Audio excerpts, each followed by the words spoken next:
প্রিয় বগুড়াবাসী, আবারও বাগবাড়ি মেলাতে এসে দেখি সেই আলিফ মিষ্টি ভান্ডারের দোকানদারেরা তারাও কিন্তু এটি দোকান নিয়ে চলে যাচ্ছে। তো আমরা মূলত দেখি অন্যান্য মেলাত এই আলিফ মিষ্টি ভান্ডারের থেকে মেলা 3-4 দিন আগে থেকে দোকান নিয়ে দেয়, দোকান বিছে সেটি কিন্তু মিষ্টি জিলেবি ভাজা শুরু করে দেয়।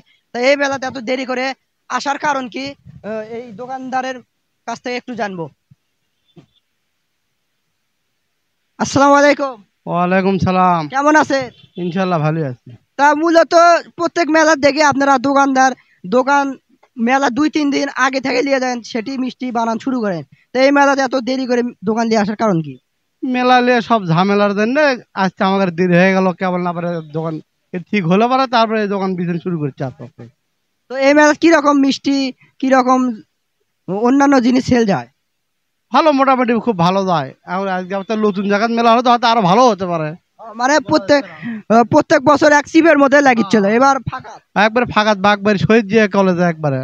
তো প্রিয় দর্শক, এবার কিন্তু মেলাত ঘুরে বেড়ে কিনে কাটে সুবিধে পাবেন, অনেক শান্তি পাবেন। এবার কিন্তু বিশাল বড় ফাঁকা মাঠও কিন্তু এই মেলা লাগাছে মেলা কমিটির থেকে। তো আপনারা অবশ্যই সে আলিম মিষ্টি ভান্ডারের দোকানে এসে অবশ্যই মিষ্টি খাবেন, আপনাদের অবশ্যই ভালো লাগবে। মিষ্টির কথা কিছু কম না, আপনি আসে আগে খাবেন তারপরে বুঝে পাবেন পরে কি রেজাল্টটা কি। অবশ্যই অবশ্যই আপনাদের পরবর্তীতে এই দোকানের বড় বড় 5 কেজি 10 কেজি ওজনের মিষ্টি দেখাবো। 10 কেজি মতো মিষ্টি আছে, আমরা কেবল আনু ব্যয় করি বিচেই, তারপর দেখা যাবে।